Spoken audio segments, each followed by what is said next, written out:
What's up, everybody? Welcome to Theology in the Dirt. We want to practice our theology in the public square of our homes, our city, and our world. We record Theology in the Dirt from Global Impact to Restoration Rome, where we work to address the foster care and adoption crisis in Northwest Georgia, the state of Georgia, the Southeast, and the world as we practice our theology in the public square. You can check out Restoration Rome by going to restorationrome.org. My name is Mitchell Jolly. And I'm Chris Hayes. Hey, how about we get to some news?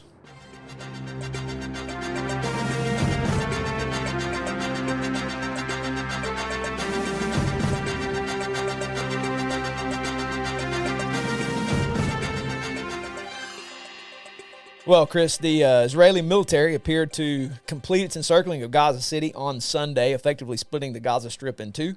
From today, there is northern Gaza and southern Gaza. Rear Admiral Daniel Hagari, a spokesman of the military, said yesterday the Israeli Defense Forces, the IDF, announced 3-hour time windows on Saturday for civilians to leave the northern part of Gaza and head south along the main highway.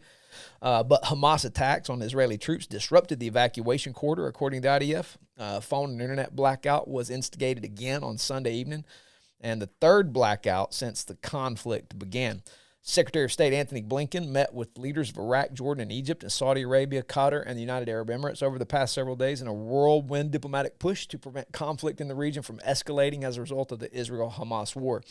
It was very important to send a very clear message to anyone who might seek to take advantage of the conflict in Gaza to threaten our personnel here or anywhere else in the region, Blinken said. And his words were, "Don't do it." Blinken also met with Palestinian Authority President Mahmoud Abbas in the West Bank on Sunday and discussed the potential for the Palestinian Authority, the PA, to play a role in Gaza's post-Hamas governance. CIA Director Bill Burns landed in Israel yesterday and is expected to also meet with regional leaders this week. Hassan Nasrallah, Secretary General of the Lebanon-based terrorist organization Hezbollah, delivered a major speech on Friday threatening Hezbollah's potential involvement in the Israel-Hamas war. What the Israelis do to Lebanon will also determine how we will act, he said. All options are on the table on the Lebanese front. But the leader denied having advanced knowledge of Hamas' October 7 attacks and stopped short of initiating a broader conflict or declaring war on Israel, despite previous threats to do so in the event of an Israeli ground operation in Gaza. For those who say Hezbollah should start a war in the entire region, I say wait, Nasrallah said.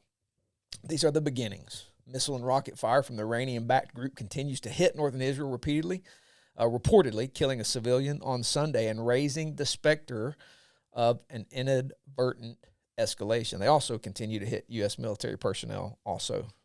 That's important to note. Russia announced on Sunday, this is wild, that it has successfully tested a Bulava intercontinental ballistic missile launched from a new nuclear submarine, Imperator Alexander III. The missile is designed to carry as many as 6 nuclear warheads, though the test did not carry such weapons. The announcement came on the heels of President Vladimir Putin's withdrawal from the Comprehensive Nuclear Test Ban Treaty last week. And my final piece of news is the Atlanta Falcons stink, and I hate them. That's not inaccurate. Although when you said Blinken, all I could think of was that scene from Robin Hood Men in Tights. Hey, Blinken. Did you say, hey, Blinken? No, I said, hey, Blinken. Hold the reins, man.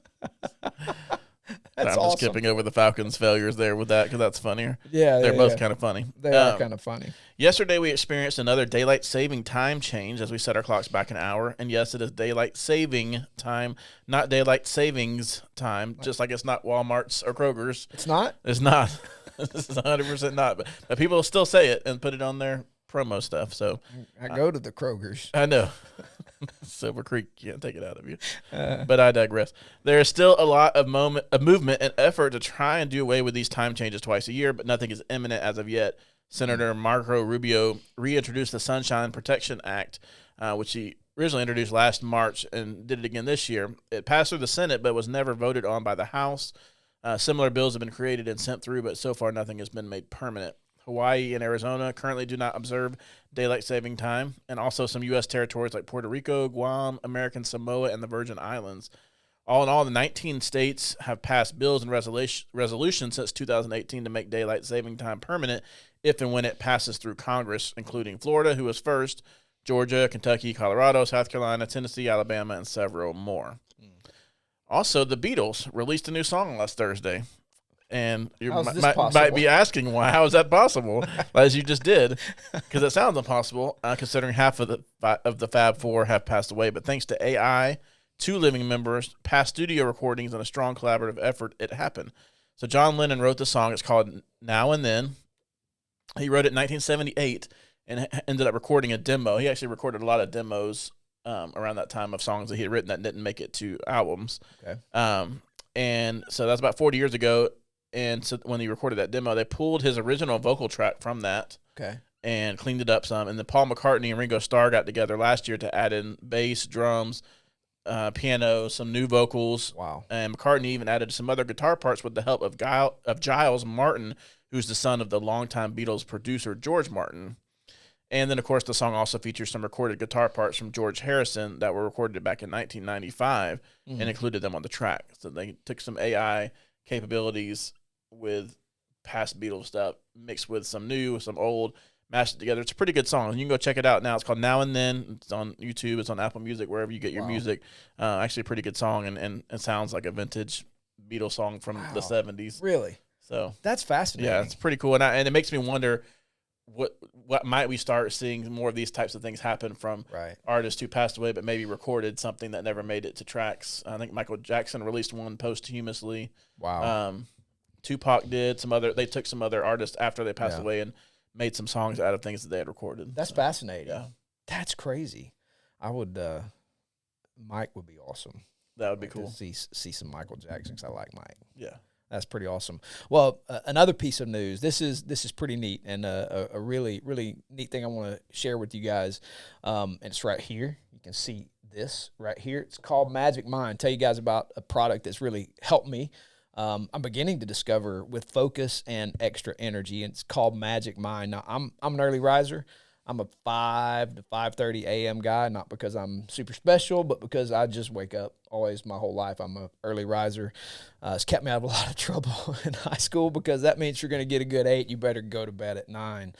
And so the earlier you go to bed, the more trouble you stay out of. So as a result of that, over the span of my life, my most productive hours are early in the morning, usually before noon. But the day for me is not over at noon, and it's not over for you at noon. For most of us, it's not over at noon. So at lunch, I try to go to the YMCA, do a workout. I'm getting older, want to keep some manner of muscle tone up, so try to make that happen. But afterward, I get that afternoon lull, because I've already been up a while at that point. I'm starting to slow down, but our day doesn't stop. We're not a 9 to 5. Our job's 24/7, and so we have to intentionally stop. But the day's not over, and so I get that lull, and my focus and my energy start to wane. So started using Magic Mind last week in the morning, along with I typically drink coffee. Started using it in the morning, take this little shot right here, and with my normal coffee, and noticed immediately, but particularly as you continue to use it, my focus increasing, my ability to stay on point, not just in the morning, but all day long, sustained. My energy sustained through supper time for us into the evening. And this is huge for me, didn't affect my sleep, because I like to sleep. I don't like to be sleepless, and it didn't affect my sleep. In fact, I slept absolutely normal. And what's happened for me is Magic Mind increased my energy and focus longer into the day. And as a result, there's more productivity, better focus. And as a dude who's crested the age of 50, I sometimes forget stuff. And I've even begun to notice that my memory is a little bit sharper. That's pretty awesome. So for me, at least for my family, this is super important. Ingredients matter for us, because I just don't need more coffee. I don't need to be drinking coffee until 7 o'clock at night. And I don't want anything synthetic. I want all natural stuff God created that's good and healthy for us. So Magic Mind's all natural, sourced from the best suppliers. There's no sugar. It's nut-free, it's vegan, keto, and paleo-friendly. Lion's mane mushroom, for example, it's a nootropic and an adaptogen that reduces anxiety and inflammation while supporting cognition and preventing neural degeneration. So it's huge, and really love this product. It's fascinating. I appreciate it. I know you're beginning to use it, and it's helpful. I usually don't like the taste of those things, but it tastes pretty good too, and that surprised me. So when I first tasted it, and you're right, it does give you a boost in energy and last throughout the day. Yeah, I appreciate it. So if you're like me, maybe and need that little extra level of focus for the full day, we want to recommend you try it. Now, this is fun. You can get it at magicmind.com/theology in the dirt. And with the promo code TID20, you also get up to 56% off your first subscription or 20% off your one-time purchase. That's promo code TID20 for 56% off. And the link and all that's going to be down in the show description, and you can take advantage of that. So if you're already a subscriber to Magic Mind, you can continue to work with that code and save on your next subscription payment. So Magic Mind is one of the few companies with 100% money back guarantee, no questions asked. So if you want to try it, there's really no risk. So if you don't like it, they refund in 3 to 4 hours. Amazing. And I actually really like it. Joe Rogan has actually had it on his podcast. I appreciate Rogan's honest opinion about stuff. And so that's helpful for me. It's legit. And so if you need an all-natural help to get you working at 100%, I'd encourage you, give it a try. The link again is magicmind.com/theology in the dirt. The promo code is TID20 for up to 56% off your subscription. Get the 30-pack. It's the best value. Give it a try. And now it's time for the show.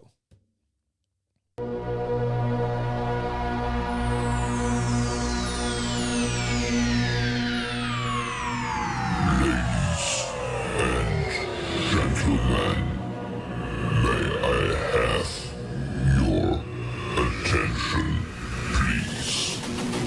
The show starts in 5, 4, 3, 2,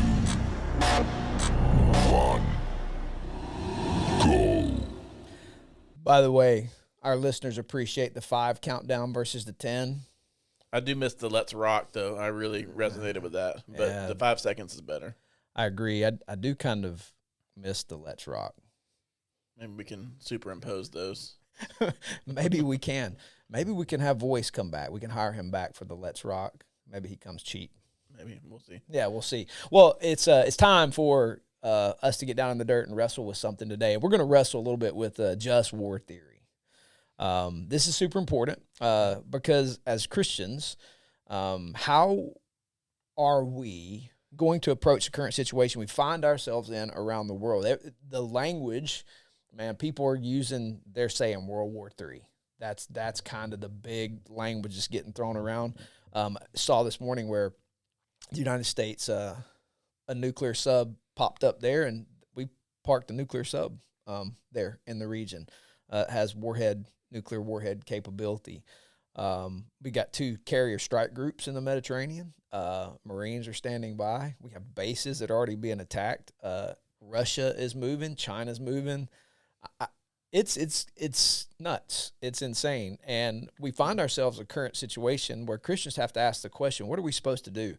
I've got my middle son is preparing as a cadet in a military academy, preparing to graduate in a not too distant future and commissioned as a second lieutenant with an SF concentration, in which if this bad boy kicks off, he's going to be there. Now, I know we have worked through this, so this isn't fresh for us, but I think for a lot of people, it's important to work through. How are we as Christians supposed to respond? I was listening to John Lovell, and if you're not familiar with John Lovell, he's worth looking up. He actually went to high school here in Rome, Georgia. He's a follower of Jesus. He's a U.S. Army Ranger and founder of the Warrior Poet Society. I'd encourage people to look him up. I also enjoy Jeff Stryker, who's a decorated Army Ranger. He's in the Army Ranger Hall of Fame. He's probably best known for his part in the Battle of Mogadishu. So if you watch Black Hawk Down, the movie, he's portrayed in that movie. He's also pastor of Two Cities Church in Columbus, Georgia. He's a graduate of Southern Baptist Theological Seminary. Fantastic dude. I enjoy listening to him. And I respect both of these men because they are peace-loving men. And I just named 2 warriors. And so it's strange to talk about warriors who are peace-loving men, but these are peace-loving men who know when and how to be deadly and dangerous in conflict inside their biblical worldview. And that ability seems to be missing among many Christians who are pontificating on how some should conduct their efforts to make sure evil people don't slaughter any more innocent folks. Yeah. It seems to be, y'all need to stop. You need to calm down. You don't have a right. And that coming from people who would say they espouse a Christian worldview while at the same time saying they're not pacifist. And I'm a little baffled by that. So, are we supposed to be pacifists? Is there a theology? Is there a biblical argument for being able to stack bodies when you need to stack bodies? And I know that's harsh language, but I mean, John Lovell's a warrior. He's a killer, but he didn't kill innocent people. And he even flat out says if he had killed somebody that should not have been killed, he wouldn't have been able to sleep. But he says, I've never lost an hour of sleep because I never killed anybody that wasn't trying to kill innocent people themselves.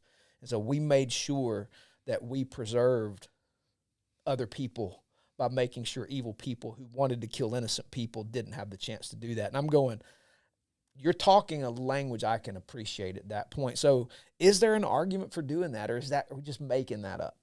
Right? So What do you think, Chris? Well, I think there's a few different views that Christians take, but I think before we get there, let's talk a little bit about what just war theory is and kind of how it came to be, because I think that will help set up our discussion on that. So, and we'll keep it fairly simple here. Basically, just war theory is a set of principles and criteria that aim to provide a moral framework for evaluating whether the use of military force can be considered just or morally permissible. There's a long history. It's not a religious doctrine, though it has been long developed and refined through many theologians and people who would identify with Christian thought, if you will. It originally started in the 5th century with Augustine.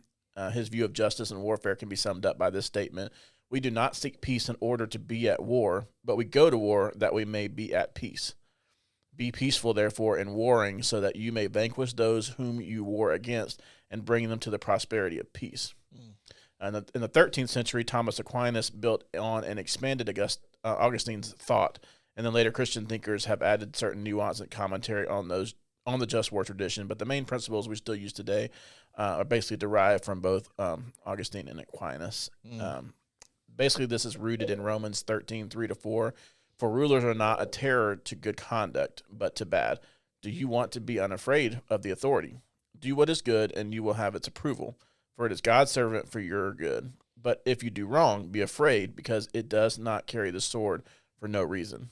For it is God's servant, an avenger that brings wrath on the one who does wrong. And I just realized that the avengers are biblical. They are. So they are. Yes. Probably pulled that out of context, which I did on purpose, because later we'll find out that some of these views may be pulled out of context from Scripture. Sure. Real quick, there are 3 primary principles of just war theory, and each has several parts. I'm going to go through this real quick because I think it's important information. Yeah. So that's jus ad bellum. These are like Latin phrases. Jus, J-U-S, ad bellum, justice in going to war. Jus in bello, justice in waging war. And then jus post bellum, justice after war. So the justice in going to war, that's the jus ad bellum, starts with just cause. War should be only waged in response to a grave and morally justified reason, such as self-defense, defense of others, or to rectify an injustice. Right intention, the primary intention of going to war should be to restore justice, not to pursue selfish, expansionist, or aggressive goals. Proper authority, it should be declared and waged by a legitimate authority, such as government or international organization. Last resort, all peaceful means of resolving the conflict should be exhausted before resorting to war. Proportionality, reasonable chance of success. Those are so just in bello, justice in waging war, has 2 components: discrimination. So combatants should distinguish between combatants and non-combatants and should not intentionally target civilians, which you hit on that a while ago. And then proportionality, the use of force should be proportionate to the military objective and should avoid excessive harm to civilians. And then the final principle, just post bellum, justice after war. Right intention, the victorious party should seek a just and lasting peace rather than exploiting the defeated party. Punishment and reconciliation, appropriate measures should be taken to hold those responsible for unjust aggression accountable, while also promoting reconciliation and rebuilding in the aftermath of conflict. And then, so that kind of breaks down the main principles of just war theory. To get back to your question, as we circle around some of that history, and I know you might hit on some of that later, is that to me, there are three primary perspectives and viewpoints that Christians take. Yeah. So number one is the pacifist approach. Yeah. That it's just, it happens. I think some take the passage out of Isaiah 2:4 out of context, where he's giving us a glimpse of what heaven will be like, but is instead used to justify not doing anything now. And I'll come back to that passage or that scripture later, because I think it applies with one of my takeaways. But they're just, however, we're not there yet. We're not in heaven yet. We're surrounded by sinfulness. Right. So while I can understand that perspective, I'm not sure that's really what we're called to do. Secondly, it's kind of the opposite of the pacifist approach. So some people call the pacifist approach the dove approach. Okay. This would be the lion or the wolf, if you will. Like this would be the opposite. This is kind of the approach where people are looking for controversy or a fight, seeking to devour the enemy. But the scriptures say the Lord hates the wicked and the one who loves violence. Psalm 11. And human anger does not produce the righteousness that God desires, James 1:20. So we are warned, do not envy the violent or choose any of their ways, for the Lord detests the perverse, but takes the upright into his confidence. That's Proverbs 3. So nowhere in the Bible does those who love violence get God's approval. So being someone who gets excited for war is not really a true biblical approach either. Yeah. And so a lot of people fall in one of those two categories. And then third, I feel like there's the kind of the in-between approach, and it's neither pacifistic or militaristic, but kind of more built on timing. And there are really two sides of that coin. The first is built on the premise in Ecclesiastes 3, where it says there's a time to love and a time to hate, a time for war and a time for peace. There's a time for governments to take action, to step into the affairs of the world with punitive force, whether it's police or the judiciary or the military, and that's kind of the not yet crowd. Right. The other crowd is the one that we had no other choice stance. And I think that's probably where most people tend to fall into. It's still based on timing, but more the thought that we had to act. Right. Sometimes I think people use it to justify God being on a certain side of war, and I'm not really sure that's the case. I don't think, we would fight our human wars, but we can't fight our human wars in his name. I think there are godly wars, and there are wars fought in his name. We see some of that in Scripture, but I think oftentimes we try to justify, or people try to justify actions as in his name. When it may not be in his name. Right. Yeah. And that's not to say that he is utterly disinterested. I don't think that's true, but I don't think he identifies completely with one side or the other in a lot of those conflicts. Okay. So for me personally, and I'm spending a lot of time with me, and I'll get back to you because I want to hear your thoughts on those, but for me personally, I've been and will continue to be a big supporter of our military, both past and present. I had a grandfather who served and fought in World War II, and loved hearing some of his stories before he passed. And I have huge respect for my father-in-law, who served 20 years in Navy submarines, was a naval officer before he retired, and is now a pastor. And I have many friends who have served. I know you do as well, and have done so with honor. And you've got direct family involved as well. Right. And so I think that's okay. I think that's okay to support the military. Most of them, like you said, I think the ones that we know anyway, they're not getting into that because they want to go fight and shoot people. Right. But there's a protection of country and of family and of rights. And I think we covered some of this on our past episode where we talked about, being a patriot and a Christian, how those two together. I think sometimes you have to look at these different. Right. But when we look at Gaza, it kind of feels a little bit different than I think some of the other things. But just curious on your thoughts on that, because for me, I think that there are times where you need to go to war, or else bad things are going to happen. Right. And then there's like World War II. We don't want Hitler, dominating the entire world. Right. That was a justifiable act. Right. But there are a lot that are up for debate as well. Sure. And where do we draw that line? I don't know. And that's hard, I think, to put in from a Christian perspective, to say, well, I don't want anyone to die. Right. But where do I draw the line with death and killing in a war concept? Yeah, absolutely. That's huge, because I think we have to be super careful, because you spoke to this about putting God's name over a conflict. Even if we perceive, even in our fallen human perception, it to be just. Right. And not saying it's a holy war, because that's our sense of justice could be off. And we may think we're being just when in fact maybe we're not being just. So we have to be careful, particularly as Christians, about calling our justification for any conflict putting God's name on. I absolutely got to be careful with that.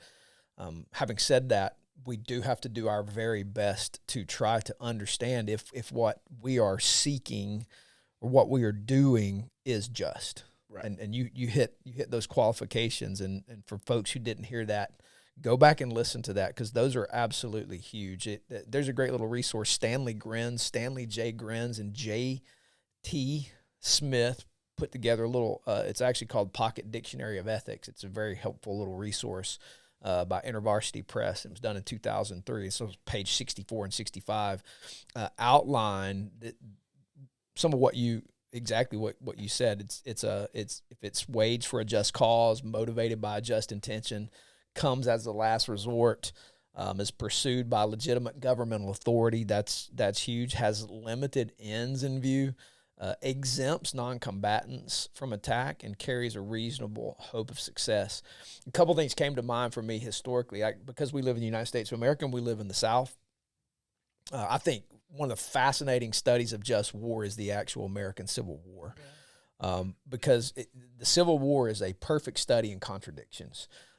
You have, and unfortunately, the narrative that is ignorantly passed around among all Americans who haven't studied their own history is South bad, North good. And it's just not that clean. Because what's fascinating about the South's stance on its economic prosperity being tied to slave labor is absolutely abhorrent. And at the same time, those officers and those men who fought for that cause of what they would say are states' rights possessed a strong and robust Christian worldview in regard to many things, including even slavery. And I know that's complicated to unpack, but here's my point in that. What you had is at the military level, the military leadership of the Confederacy was a just war ethic, and they fought a uniquely defensive war. You go back and study that, it's absolutely fascinating. Lee refused to fight an offensive war. He always set up in defensive positions. And the one time he didn't do that in frustration was Gettysburg. Fascinating study. When you come to the final days of the war, you have William Tecumseh Sherman under the command of Ulysses S. Grant fighting total war from Lookout Mountain to the Atlantic Ocean, coming right through Rome, Georgia. And so what you have is the targeting of civilians. You have the targeting of civilian life on the part of the good side. Right. And so it's just this study and contradiction of is that just? Because when you go back and look at just war theory, total war theory flies in the face of anything justice, because you're targeting civilians. You are destroying civilian infrastructure. And Sherman and Grant's intent was to end this war quickly from the command of the President of the United States, which I'm not saying that's wrong, to end it quickly. But, man, you definitely can question the tactics of William Tecumseh Sherman. There's a reason people in the South hate him, and it's not because he preserved the Union. Right. It's because he fought a total war, and memories are long. And so First Presbyterian Church is a place he housed his horses, and still today they remember that First Presbyterian Church, the Union contingency of William Tecumseh Sherman, housed their horses in the sanctuary of First Presbyterian Church as a slap at the locals here in Rome, Georgia. So it's kind of just interesting how when you talk about just war, the American Civil War is, I think, a fantastic study in that if anybody really wants to go back and dig into it. But for me as a Christian, I have to look at some Bible arguments here. And the first one I want to bring up is how the Bible uses a couple of different words. Key words here, there's a word for kill, and I'm not going to wow people with my Hebrew, but there's a word for kill and there's a word for murder. Often in some of our translations, the sixth commandment is translated, "You shall not kill." That is a terrible translation. The word used in the sixth commandment is murder, not kill. Right. And so what's interesting is as Moses is penning the Torah, his development of that idea, when he tells the account of Cain murdering Abel, he uses the word for kill, but he's describing a scenario in which Cain laid in wait. And later when Moses is expanding on, extrapolating on that sixth commandment about murdering, he defines what murdering is as opposed to killing. And he distinguishes between those two scenarios. So when you put all that together, what he's describing in Cain and Abel is not merely the word he used, but the concept that he defines as he expands upon and teaches what he means in those commandments. Meaning that murdering is not the same thing as killing. Killing is not the same thing as murdering. Murdering is laying in wait, of which the law demands that the life of the murderer be taken as punishment. But the taking of that life is described as killing, not murdering. Does that make sense? Yeah. And so the Bible distinguishes between killing and murdering. So the commandment doesn't say we shouldn't ever take life. It says you shouldn't lie in wait and kill a person with a high hand, what it describes as a high hand with intent to do harm because of some evil intent in the heart of the murderer. And so the point in that is the Bible never says don't kill. The Bible says don't murder. I think that's super important. Number two, the Bible never condemns a just taking of life after the fall in Genesis 3. It condemns murder. And this is a little the same thing, but it is distinct. And so therefore, the idea after the fall is that evil has been injected into the world, and there are going to be instances in which killing is necessary to bring justice for murder in particular. And so killing is a biblical response to certain injustices. Murder, rape, those instances that are mentioned in the text, there are things the Bible teaches a person's life should be taken for. It's called capital punishment in our language today. And there's a lot of debates on whether or not capital punishment should be enacted. I'm actually an advocate for it. Not in everything, but in some things, I think capital punishment fits the crime. I think it's just. I think it's right because the Bible never condemns it. My third point is I think this is explicit in Ecclesiastes 3:1-3, where the text says, for everything there's a season and a time for every matter under heaven, a time to be born, a time to die, a time to plant, a time to pluck up what is planted, a time to kill, and a time to heal, a time to break down, and a time to build up. So the Bible affirms that there are times in which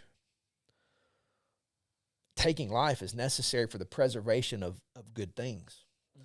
Mm-hmm. Which will lead to my fifth point in just a minute, but I have that interspersed with my fourth point, and that is this. A study through the Old Testament reveals, I think if anybody wants to be very careful and go study, the angel of the Lord in the Old Testament is none other than the pre-incarnate, eternal Son of God, Jesus. He is Yahweh who has taken on flesh. And he shows up in the burning, but he shows up in multiple places throughout the Old Testament. He shows up in the burning bush. He speaks as though he is the Lord, but he's the angel of the Lord. He is said to be the one going before them. He is Yahweh incarnate. The New Testament makes that explicit, that Yahweh in the flesh is none other than Jesus. So you start putting that together. A biblical theology tells you that the angel of the Lord is none other than the eternal existing Son of God, Jesus Christ. And so we believe as Christians, the angel of the Lord is none other than Jesus. And what's fascinating is in Joshua chapter 5, verse 13-15, the angel of the Lord shows up to Joshua, and Joshua, and he's described as a warrior. And Joshua is so amazed, he bows down and says, "Are you for us or for them?" He says, "I'm captain of the Lord's army." He doesn't answer his question. I'm not for any of y'all. I am in charge of Yahweh's hosts. Yeah. Dang. And then he tells him, take your shoes off. And this is where you know this is angel Lord. He tells him, take your shoes off because you're standing on holy ground, just like he told Moses way back then. That's how we know this Joshua 5, 13-15 is the Lord Jesus. And so he's presented as a warrior. And what's amazing is this same image comes back around in Revelation 19, where Jesus, upon his second coming, that has not happened yet, he is depicted as a warrior riding on a horse with a sharp two-edged sword, and the blood on his robe is not his this time. He died once for the sins of man. He became the victim to die in our place for our sin at the hands of men, but when he returns, he is not coming to die again. He's coming to conquer. and he's going to do away with his enemies, and he is going to trample on them, and he's going to cast them in the lake of fire, and he's going to raise to life all those who've trusted in him by faith and change those who are alive and remain, and we will forever reign on this earth in a new heaven and new earth that he recreates and makes new in that moment, and forever will reign with him in peace. Peace will be established, but he's going to establish it as a warrior. And so the idea that somehow God is opposed to any form of violence is just, I don't think there's any biblical precedent for that whatsoever. Right. And so I think I think it's super important to note, which leads me to my fifth one. It was connected to third. Killing is going to be abolished at some point when the kingdom comes in full. And in the meantime, because of sin, there are times when killing is necessary as a means to restrain evil. Now, you talked about Romans 13, and I think that's huge. When Paul says the government bears the sword to reward good and punish evil, meaning there is a time for legitimate government to use the sword to make sure innocent people are preserved from evil people. And so God establishes government and the sword to restrain evil. I think that's important. Sometimes governments, we have to recognize this, they misuse the sword. I think they need to be held accountable. I think we could all go back in our history, and I think there are a couple of conflicts in our lifetime that we question whether or not, and a lot of the guys who fought in one of those conflicts will tell you that was unjust.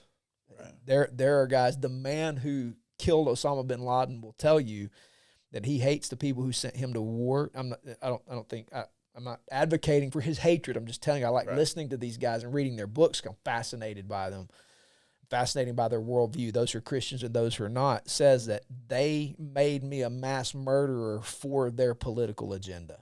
Yeah. Now, he's not he's saying that about one particular conflict, and I'm not going to name that or call that out. You can go read his book. You can go listen to him. People can do that if they want to. His name is Robert O'Neill. But there are times where the sword has been misused. And those people are the sword. And those people are the sword. Someone wielding it incorrectly. That's right. That's right. They're warriors, and they were sent to do a job that they feel now, in hindsight, looking at it, was politically motivated, not motivated by an actual sense of justice. And that's debatable, but that's just his perspective on it. And so, anyway, sometimes my point is they sometimes misuse. Governments can misuse that, and so we have to be in a position to hold them accountable if necessary. This is my sixth and final observation. Just war is not executing vengeance. The Bible's clear. Vengeance belongs to the Lord. That's not ours to take. But it is about reckoning. And if you don't know what reckoning means, reckoning is about leveling up. It's about right being done. It's about making sure that evil cannot triumph over good. And sometimes evil has to be shaved down in order for that not to happen. So to quote Doc Holliday, it's about the reckoning. That's an awesome movie, by the way. If y'all haven't seen Tombstone, you repent and go watch that movie.